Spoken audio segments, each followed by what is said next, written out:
الحمد لله نحمده ونستعينه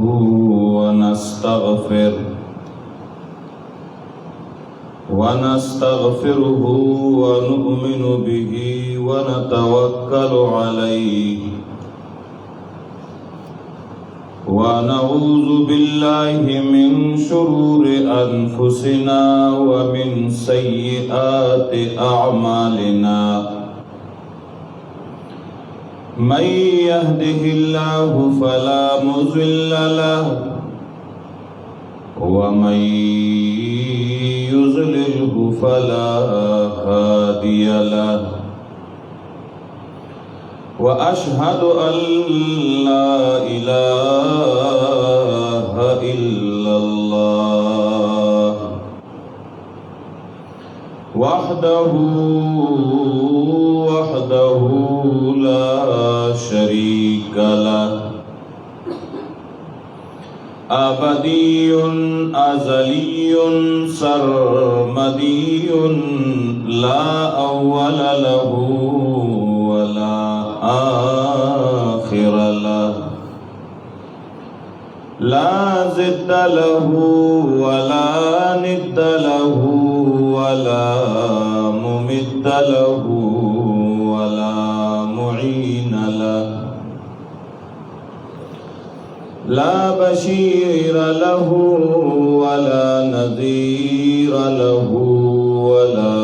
وزير له ولا مشير له وأشهد أن سيدنا وسندنا ونبينا ومولانا وأولانا وأعلانا وأجلانا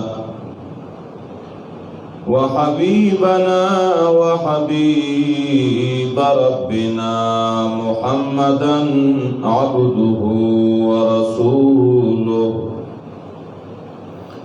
صلى الله تعالى عليه وعلى آله وأصحابه وأزواجه وذرياته أجمعين أما بعد فأعوذ بالله من الشيطان الرجيم بسم الله الرحمن الرحيم ألهاكم التكاثر حتى زرتم المقابر كلا سوف تعلمون ثم كلا سوف تعلمون وقال النبي صلى الله عليه وسلم كنت نهيتكم عن زيارة القبور فزوروها فإنها تزهد في الدنيا وتذكر الآخرة رواه ابن ماجه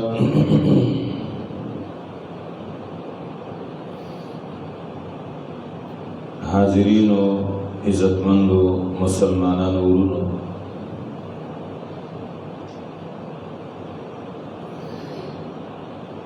شریعت د هر یو کار یو مقصد لپاره حکم کړی دی چې هغه مقصد وي نو هغه حکم د هغې تعمیل ثوابي او که مقصد هغه نشي نو بیا پای کې ثواب نه وي ځکه مقصد نه خلاف شو د شریعت ډېر احکامات دي او د الله په هر کار کې حکمت دي ځان له بعضې اشیاء داسي چې اول جایزي رستو بیا ناجایز شوي او بعض داسي چې اول ناجایزی رستو جایز شوی، چې اول جایزی او رستو ناجایز شوی، نو د دې حرمت تدریجن راغلی په مزه دې دپاره چې خلکو ته د دې پرېښودل آسان شي، او چې یو شی اول ناجایزی او رستو جایز شوی، نو د هغې جدا حکمت وي. په هغې کې کله حکمت دا وي چې اول خلک د هغې په مقصد نه پوهېږي، غلط مقصد له استعمالوي، نو الله یې پې منع کړي. کله چې پوه شي نو بیا ورته د جواز اجازت ورکړي. لکه مثال په طور شراب دی ابتداءً جایز، په مزه باندې د شرابو حرمت راغلی دی. امور اهلیه دا کورونو کې چې موږ سره کم خري دا بارونه پې راوړو، ابتدا کې د دې خوراک جایز و، د دې غوښه، وروستو بیا د دې د غوښې حرمت نازل شوی دی. صحابه خره حلال کړي وو او پخولې، ځکه چې حرام خو نه و. چې کله اعلان وشو چې رسول الله صلی الله علیه وسلم اعلان کوي چې د خرونو غوښې الله حرام کړي او منع شوي، نو صحابه په عمل کې 1 نمبر خلکو پخې غوښې وغورځولې، پخ شوې غوښې سره د ترکارۍ او د شوریات دوی کړې او لارې کټوۍ یې خالي کړې، وایي چې آرام شو نو بیا به موږ څه کړو. شراب چې کله حرام شول، په مټکو په چاټو شراب ور سره پراتو، ځکه خرڅول به، اغستل به، استعمالول به، اسکل به جایز وګڼول کی. چې د شرابو د حرمت حکم راغی، نو هغه چاټۍ او مټکۍ یې په نالو کې واړولې، دغه شان یې توی کړل. دا نه وایي چې دا شته به خرڅ کو یا به اوس کو، نور به بیا نه جوړو، خیر دی. نه، هغې نه توبه ویسته او هغې وغورځول، توی یې کړل. نو دا شیعه په ابتدا کې حلال و، بیا وروستو حرام شو. داسې ډېرې مسلې دي.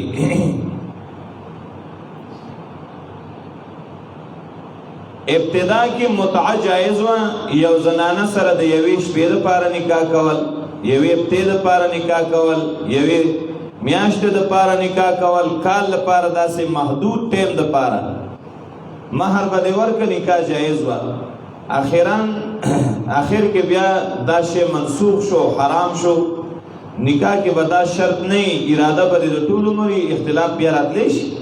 خو دا به نه وي چې یوې ورځې دپاره، یوې هفتې دپاره او میاشتې دپاره چې هغه وخت به پوره شو، خود به تفریقه راتله. دا شی منسوخ شو، دا متعه. داسې ډېر مسایل دي. دغه شان په ابتدای اسلام کې بعضې اشیاء حرام وروسته جایز شوي دي، لکه قبرونو ته تلل په ابتدا کې دا حرام او ناروا و. اعلان وشو چې مقبرو ته به نه ځئ، بالکل تلل بند، څوک به مقبرو ته نه تلل. زمانه تېرېدا چې څه وخت تېر شو، بیا اعلان وشو چې اوس که مقبرو ته ځئ نو ځئ لاړ شئ،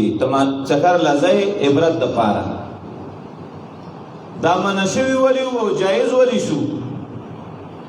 اول کې خلکو کې د شرک ماده ډېره وه. کاڼي ته به هم سجده کوله، لوټي ته به هم سجده کوله، مړي ته به هم سجده کوله، ژوندي ته به هم کول.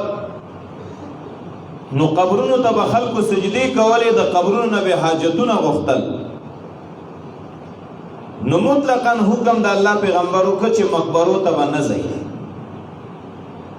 ولې چې د دې شرک نه خلک منع شي.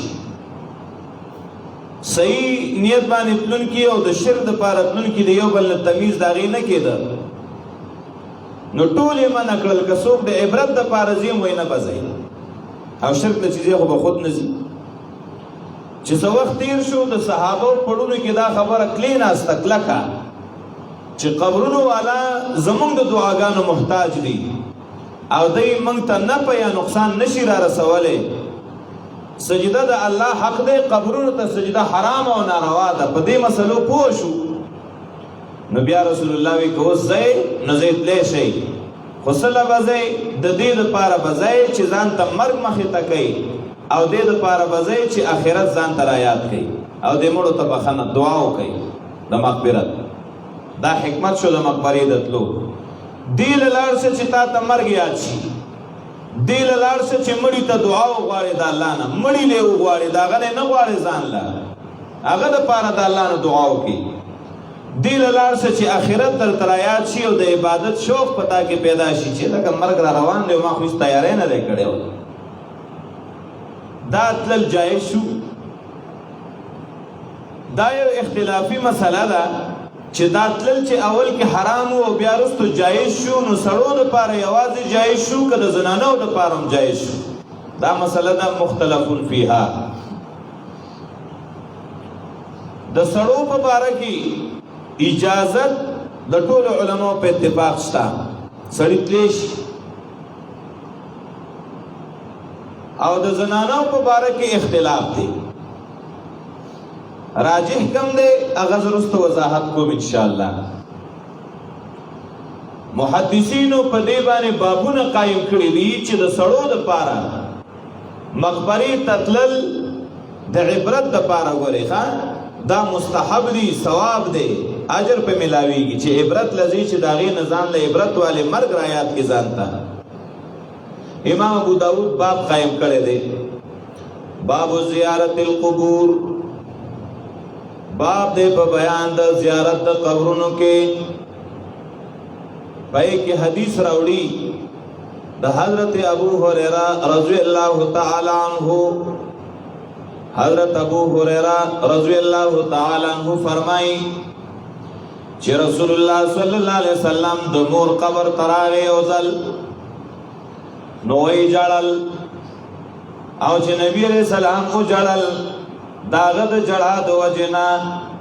نبی علیہ السلام هغه خلکم او جړاول چې کم غیر چا پیر داغه سره ولی چې هغه ولید چې جړل نو دای په جړا شو.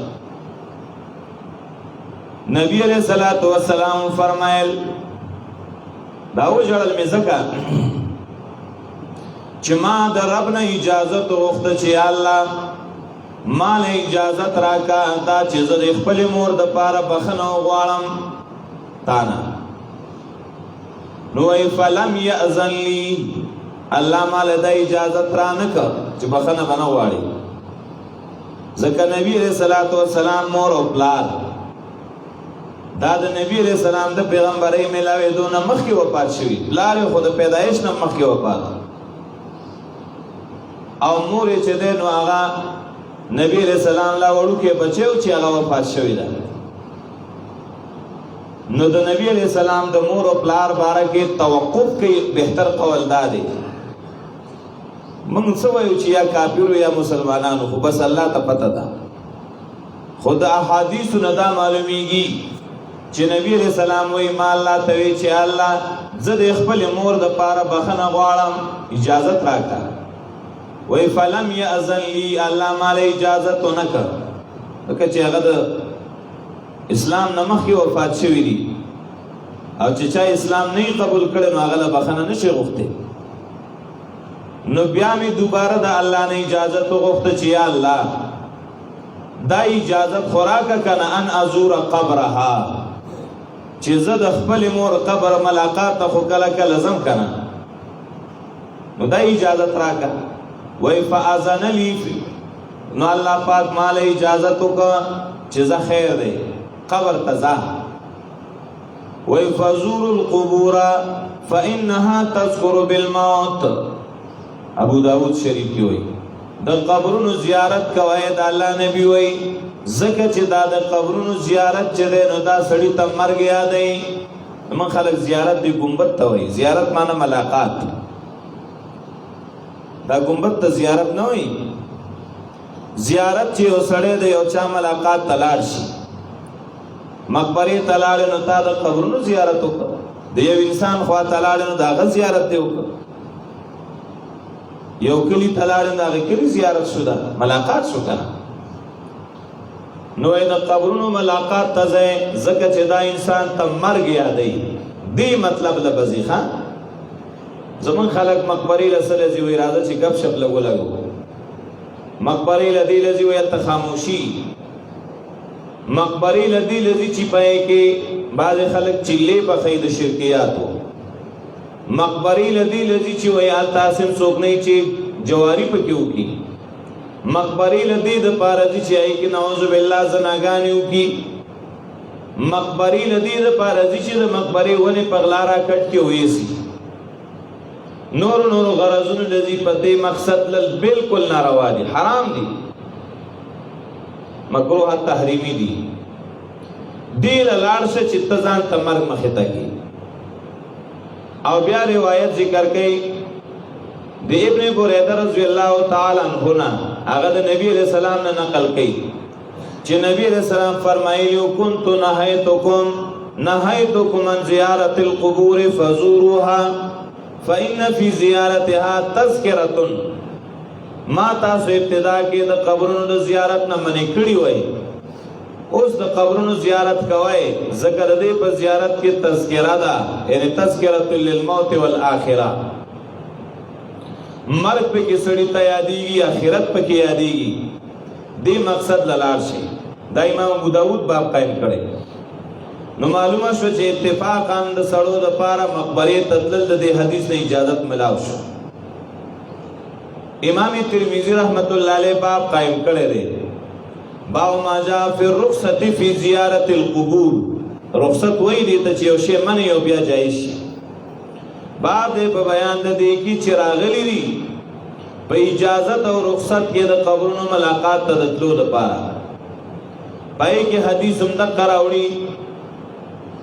چې نبی علیہ السلام فرمایي چې كنت نهیتکم عن زیارت القبور ما تاسو د قبرونو د زیارت نه منې کړي وای چې مزه ځکه چې زم منې مو تاسو منې شوي وای فقد زیر لمحمد په تحقیق سره اجازت وکړی شو محمد صلی الله علیه وسلم ته فی زیارت قبر امه داغه د مور د قبر د زیارت باره کې فزوروها فإنها تذکرة الآخرة نا فإنها تذکر الآخرة د قبرونو زیارت او ځای ځکه دا سړي ته آخرت یادوي بیا امام ترمذی رحمت الله علیه ذکر کړی دی وی قال ابو عیسی حدیث بریدہ حدیث حسن صحیح والعمل على هذا عند اهل العلم امام ترمذی سے وی ابو عیسی سے چې حدیث د بریدہ د سند په لحاظ حسن صحیح دی او په دې باندې د علماء په نسبت عمل دی لا يرون بزیارت القبور بأسا چې قبرونو تتلل د ملاقات د پاره عبرت د پاره پای کې هیڅ ګناه نه غني دا قول د عبد الله بن مبارک او د امام شافعی او د امام احمد او د امام اسحاق دی امام ابن ماجه رحمت الله علیه باب قائمه باب ما جاء فی زیارت القبور باب دې بیان د دې کې چې د قبرونو د زیارت په اړه کې راغلي دغه روایت راوړي چې د الله پیغمبر ویلي چې د قبرونو ملاقات ته ځای ځکه دې سره مرګ یادي دارنګ امام ابن ماجه باب قائم کړي چې د مشرکین قبرونو لمتلی شي عبرت لپاره او حدیث راوړي کنه چې نبی رسول الله د مور قبر لتلو نو دا معنی ته وی چې عادت دار چې موږ پکې چیړ نه کو امام ابن ماجه دا حدیث راوړل دی په دې باب کې چې باب ما جاء فی زیارت قبور المشرکین او د نبی علیہ السلام د مور واقعې نقل کړي چې هغه د مور قبر ته تلو په جړا شو ایمان رب نه اجازه وغوښتنه نو الله راته چې زمور له بخنه غواړم اجازه راته د بخنه ونه شو چې بخنه بنه غواړي بیا می اجازه وغوښته چې قبر ملاقات تلاړ شم وای راته چې زما ملاقات کوا نو زیارت د قبرونو د کافرانو هم جایز شو امام ابن ماجه د دین استدلال امام خطیب تبریزی رحمت الله علیه صاحب د مشکات هغه باب قائم کړي باب زیارت القبور حدیث راوړي چې نبی علیہ السلام ما ابتدا کې تاسو د قبرونو زیارت نه منع کړی وای په ابتدا کې دام منع وخان چې د قربانۍ غوښه به د 3 ورځو نه سوا په کور کې نه ایساروئ. د شریعت په هر کار کې حکمت دی. بعضې خلک په دې حکمتونو نه خبر ښه وایي 3 ورځې کې به خلاصوئ او 3 ورځې نه سوا چې پاتې شو نه به بیا غورځوئ، هاخوا به نه استعمالوئ. نو چې یو سړي اوس لویه قرباني کړې ده او کور کې کس یا 2 کسان دي، نو به دا دومره غوښه څنګه خوري؟ نو دې کې مقصد د یو خبرې هغه دا و چې خلکو به قرباني وکړه او غوښې به یې راوړې او بېغمه هغه زمانه کې خو فریزر او فرجونه نه و، نو هغه به یې داسې نری نری کټ کړئ، ترشي به یې ترې جوړې کړې او نورونو ته به یې وچې کړئ، بیا به یې ډېر وخته پورې هغه غوښې خوړلې. خوا کې غریبانان به ورسره وو، هغې به قرباني نه وه کړې، کله به چا غوښه هم ونه لېږله، ځان له به یې سنبالوله. د الله نبي اعلان وکړه چې نه، که کومه 3 ورځو کې خوړی شي صحیح ده، د 3 ورځو نه اخوا ایسارول ګناه ده. نو 3 ورځو کې څوک غوښه خلاصولی شي، بیا چې یو ټایم د ډېره وخوړه په دویم ټایم د سړي ته هم نه کېږي. نو صحابه به پوه شو چې دا دونه خو به موږ 3 ورځې کې خلاص نه کړو، دا نور راناسې خرابېږي او بیا به یې غورځوو، نو زر زر به یې غریبانانو له ورکړو. نو دې حکمت دپاره د قربانۍ غوښه د 3 ورځو نه سوا ایسارول منو. چې مسئلې باندې هغې خبر شو، پوه شو چې دا خو قرباني د غریبانانو سره یو قسم احسانات دي او بیا هغې غوښې ورکول شروع کړل، نو بیا دا حکم منسوخ شو. اوس چې کوم دی فامسکو ما بدا لکم، دا د 3 ورځو نه سوا ایسارول جایز شو، ایساروئ یې څونه چې تاسو ته مناسب ښکاري. خو داسې نه چې بس قرباني دې وکړه او غوښه دې ټوله راوړه او بس په فریزر کې دې کېښوده او بنده مسلمان د نه پوټې لیدلی نه شي، او ته چې غوښه خو ډېره ګرانه ده او ټول کال به کې خیر دې نه لږه لږه راخلم او خورم پرې. بېشکه چې ستا غوښه ده کولی شي، خو دا کار غلط دی. تا د غریب سره همدردي ونه کړه، ته ټول کال خورې او هغه غریب باندې په هغه اختر کې هم چا ونه خوړه. نو دا بهتره ده چې 3 حصې که یو حصه دې غریبانانو له ورکړه، 2 حصې ځان له کېده، نو چې ټول کال یې خورې هم خورې جایز ده. او که نه یو سړی بال بچهدار دی او 3مه حصه باندې هغه وایي چې زه ورکړم، نو دا نوره خو زما د یو ټیپ هم نه کېږي، نو خیر دی لږه دې ورکړي، لازمه نه ده چې خامخا دې 3مه حصه ورکړي. نو بهرحال ابتدا کې د 3 ورځو نه سوا د قربانۍ غوښې ایسارول هم منو، بیا جایز شو. او ابتدا کې د شرابو دپاره چې کوم لوښي استعمالېدل، په دې لوښو کې سپینې صفا سوتره اوبه څښل هم منو. پوه نه شوې مسله ده؟ کله چې شراب حرام شو، نو د شرابو خپل لوښي و که نه چې په هغې کې به شراب تیارولی شو، په دې لوښو کې اوبه څښل هم حرام شو چې اوبه به پکې نه څښئ، دا به نه استعمالوئ. د دې وجې نه چې د خلکو د شرابو نه مکمل نفرت پیدا شي. چې کله د خلکو په ذهن کې د شرابو نه مکمل نفرت پیدا شو که نه، او نو بیا ورته ویلی شو چې شراب خو تاسو اوس هسې هم نه څښئ، نو لوښی خو څه پلیت نه دی، ښه صفا شوړه ورته ونیسئ، وینځئ او ځان له استعمالوئ، که اوبه پکې څښئ او که نور خوراکونه پکې کوئ، که هر څه پکې کوئ، استعمالول جایز شو. اول کې دا لوښي استعمالول بند وو، وروسته چې کوم دی نو بیا د دې د جواز حکم میلاو شو. ټیک شوه؟ نو خبره دا د مسلمانانو چې د سړو دپاره مقبرو ته تلل په اتفاق د علماو مستحب دي، خو صرف دې دپاره چې ځان ته مرګ مخې ته کي او مړي دپاره دعا وغواړي، آخرت ځان ته رایاد. اوس دویمه مسله چې هغه اختلافي ده، هغه زنانه مقبرې ته تللی شي او که نه. سړو باره کې هیڅ اختلاف نشته. د زنانو په باره کې 2 قول دي. یو قول دی د جواز چې تله جایز دي، دویم قول دی د عدم جواز چې ناجایز دي. امام ترمذی باب قائم کړی دی، باب ما جاء فی کراهیت زیارت القبور للنساء. باب دی په بیان د دې کې چې راغلی دی په مکروه والی د ملاقات د قبرونو کې د زنانو دپاره، د ښځو دپاره د مقبرې ته تلل هغه مکروه دی. پای کې حدیث راوړي د ابو هريره رضی الله تعالی عنه، هغه وایي چې ان رسول سلام لعن زوارات القبور، دا الله رسول صلی الله علیه وسلم خیری کړي دي لعنت ویلې دی هغه ښځو باندې چې د قبرونو زیارتونو ته ډېرې ځي ملاقاتونو ته ډېرې ځي به یې لعنت ویلې دی او په دې کې وایي نور روایات هم دي بیا امام ترمذي تفصیل کوي وایي بعض علماو هغوی د دې حدیث په بنیاد چې مخکې اجازت ملاو شو دا حدیث هم حمل کوي په دې چې په ابتدا کې څنګه چې سړو له تلل منو نو ښځو له منو ښځو باره کې چې کومه ښځه قبرونو ته ځي په هغې به لعنت وي خو چې کله سړو ته اجازت ملاو شو نو په دې اجازت کې زنانه هم داخل شوې زنانه مسلې شي یو قول د اهل علمو دا دی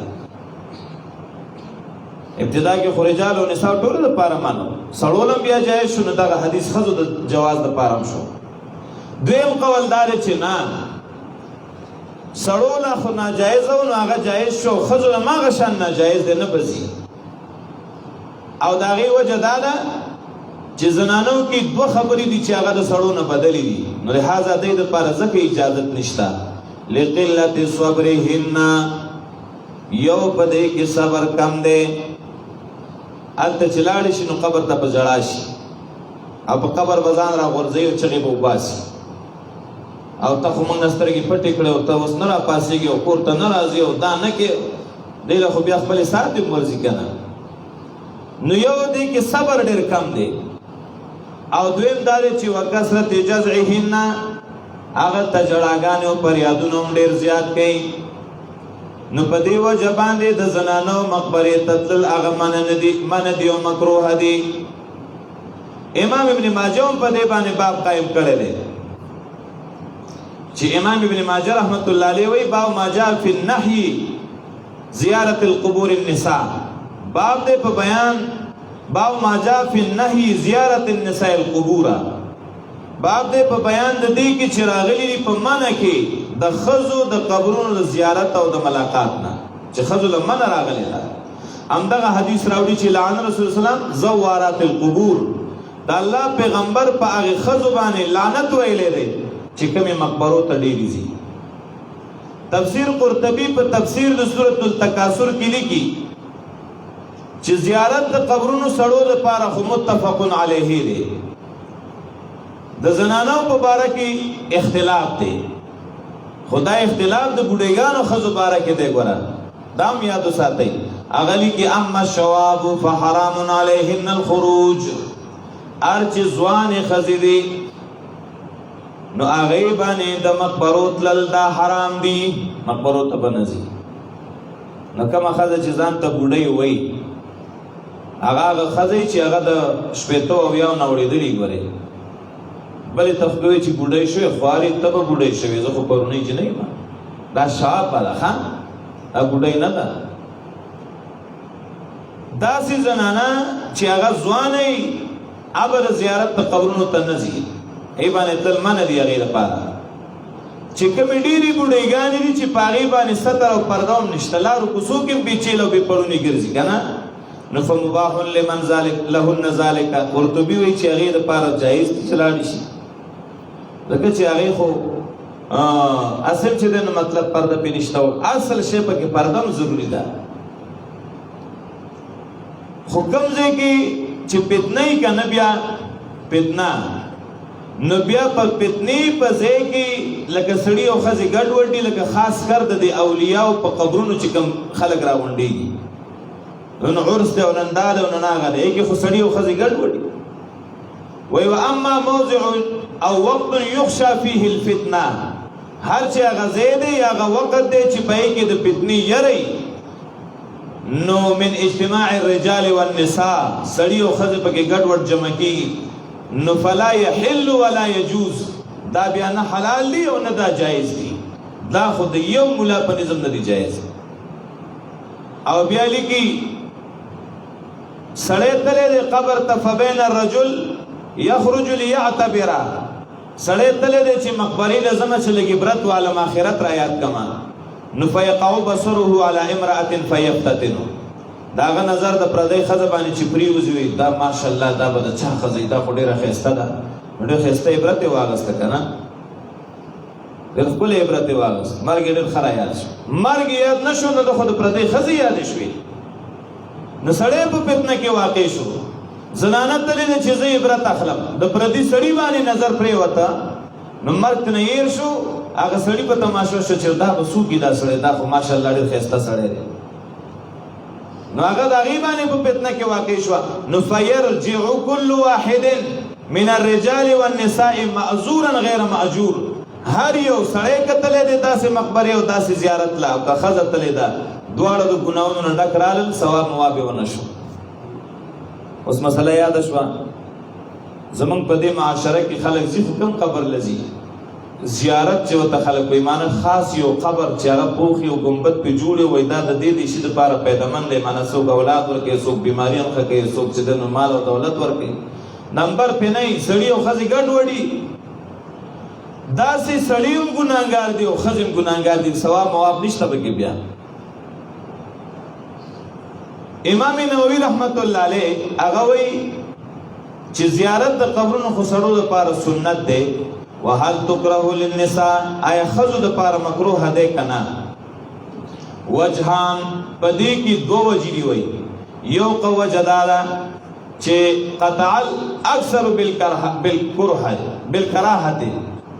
اکثر علماو چې کوم دی نو قول کړی دی په کراهت چې ښځې به مقبرې ته نه ځي او بعضې پکې د جواز هم قول کوي خو اوس واورئ ګورئ دا د جواز او د عدم جواز خبرې پخوانۍ دي زمونږ په دې دور او زمونږ زمانه کې علامه عیني صاحب لیکلي دي چې دا خو هغه زنانه وي چې کومې پخوانۍ ښځې او پخواني خلک وو وحاصل الكلام من هذا كله ان زيارة القبور مكروهة للنساء بل حرام في هذا الزمان وې زمونږ په دې زمانه کې ښځو دپاره د قبرونو زیارت ته تلل مکروه دي مکروه نه چې بلکې حرام دي په دې زمانه کې او خاص کر د مصر زنانه هغه به د مصر ښځې لیدلې وي ځکه چې د دوی وتل دا د فساد او د فتنې نه خالي نه دي قبرونو ته تلل خو دې دپاره چې مرګ ځان ته یاد کړي چې سړی په فتنو کې واقع کېږي نو بیا خو بالکل نه دي جایز دا علامه عیني په عمدة القاری جلد نمبر 8 صفحه 101 کې لیکلي دي علامه ابن الحاج رحمت الله علیه المدخل کې لیکي وينبغي له ان يمنعهن من الخروج الى القبور کم سړی چې سړی کنا اغله مناسب دي چې خپل ښځه مقبرو ته د تلو نه منع کړي وایي نه به ځې مقبرې ته اگر که دا مړی خپل مړی ولې نه دی پوه شوې دې وجې نه وایي شریعت او سنت دا وایي چې ښځې به نه ځي وی نبی علیہ السلام یو پیره زنانه ولیدې جنازې له تلې وایي تاسو دا مړی اوچتولی شئ ښځو ویل چې نه وایي تاسو قبر ته کوزولی شئ نو هغې ویل نه وایي خاورې پرې راړولی شئ نو وایي نه پوه شوې نو یې کورونو ته واپس لاړې شئ که مقبرې له ځئ نو ګورې خبردار ګناه نه ډکېږي او ثواب هم نه کېږي ای واپس کړئ دارنګه نبی علیہ السلام خپلې لور فاطمې رضی الله عنها ته یو پیره ویلي لاره کې را روانه وای بچې چېرته تللی وې من این اقبلت کوم ځای نه رالې فاطمه ورته وایي من عند جیران لنا ای د الله نبي دی ګاونډیانو د کور نه رالمه وایي ګاونډیانو کره د څه کول لوري وایي ما چې دی نو د دوی مړی شوی و نو دوی له مې تسلي ورکوله مړي د زنانه تللی شي ښه خو مړي ته نه ګوري چې سړی مړ دی چې ته یو غاړې ته کښېني دی به د مړي نه ګیر چاپېره ناست دي او داسې پروت و چې سم تا به وایي چې په خوب باندې ودرېد نو تا ورته څنګه کتل پردي سړي ته کتل جایز دي او کله وایي داسې خراب شوی و نو ښځو له تلل جایز دي خو تسلی له دې لاړې شي مړي لیدو له دې نه ځي پردي سړي له او بیا خو چې لا څوک داسې مړ شي که نه چې ته په ډز مزولوي نو د هغه خو نه سړو نمبر یې د ملاقات او نه د ښځو د چې دا اوس په کوم ځای لګېدلی څنګه به لګېدلی دا یې د خدای رضا لپاره هم نه ګوري که نه ګوري چې څنګه دی خراب شوی دی که نه دی خراب شوی وایي اخري ملاقات یې وکړي اخري ملاقات یې په ژوند نه کوي د مرګ نه پس بیا مرګ نه پس ملاقات به څه وکړي بهرحال وایي دوی ګاونډیانو کره مړی شوی دی ښځو له تعزیت له تللی وم نبی علیہ الصلوۃ والسلام ته وایي کېدی شي چې ته سره قبر ته هم تلې مقبرې ته فاطمه خو د الله د نبي لور وه هغې وایي ای د الله پیغمبر الله والله نه نیم تلی زمانی پا اللہ قسمی ولی سمیتو کتنہا عنہا تنہی عنہا اید اللہ نبی ماوریدی دی چیتا داغی نمانکے نزب سنگا تلیو ما اللہ نبی ہوتا فرمائی اے عائشی اے بما اے فاطمی کل چرتتو سر مقبری لتلیوے نو دا سی عذاب بتا تمیلاو شویو وشو یو حدیث کی رازی لم تریحی رائحت الجنہ تابد جنت خوشبوئی نو محسوس کرے کتتلیوے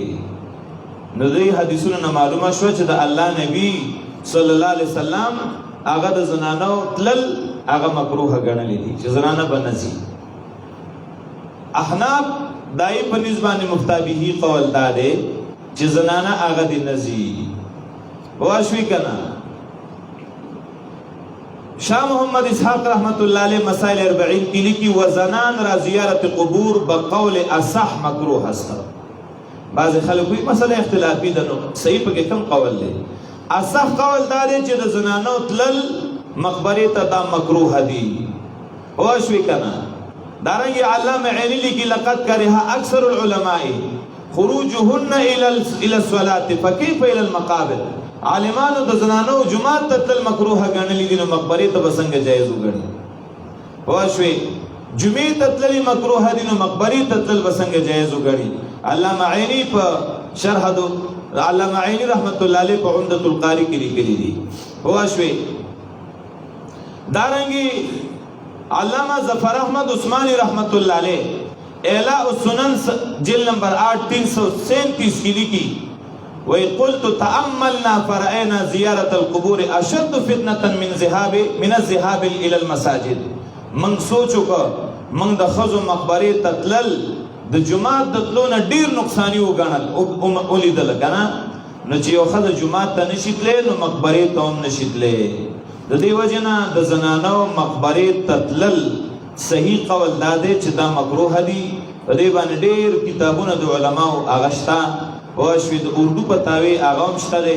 مفتی رشید احمد دودیانوی رحمت الله علیه احسن الفتاوا جلد نمبر 4 صفحہ نمبر 157 کی لکھی وَإِذَا د زنانوں تلل جواب جائز نہیں حدیث میں ایسی عورت پر لعنت وارد ہوتی ہے خصوصاً اس زمانے میں خرافات پر نظر کرتے ہوئے کسی حالت میں بھی اجازت کی گنجائش نہیں ہے واشوی کنا احسن الفتاوی والا لکھ لی مولانا اشرف علی تانوی رحمت اللہ علیہ لکھی قبر پر جانے کی عورت کے لیے حدیث میں ممانعت آتی ہے حضرت محمد صلی اللہ علیہ وسلم ایسے عورت پر لعنت فرمائی ہے بہشت زیور کی لکھی دو فتاوی دارالعلوم دیوبند زانتا دیوبندیان جسو کوئی ناغم دیواوری دیوبند والا لکھی کہ صحیح بات یہی ہے کہ عورتوں کو قبرستان پر نہ جانا چاہیے صحیح خبر ادادہ چی زنانہ دی قبرستان تا نزی فتاوی دارالعلوم دیوبند جل نمبر 5 صفحہ نمبر 15 پنزل لسمہ ہواشوی اما صفحہ نمبر 418 سلور سواتل لسمہ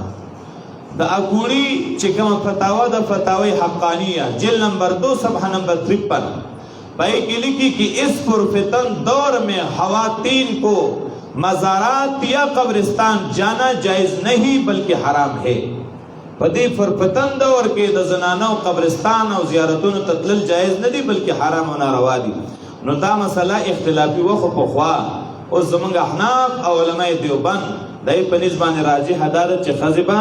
زیارت او قبرونو ته چدن واغ نزي نو زیارت تر خو شرک لزیاغه خو سړول هم دغه طریقې باندې ناروا دي او کسر په برت زینو جایز او عام مقبری له عبرت د پاره سړو د پاره مستحب دي خزو د پاره مکروه دي چې هغه د قبرونو زیارتونو لزي الله دې صحیح علم او عمل توفیق را نصیب کړي واخر دعوانا الحمدلله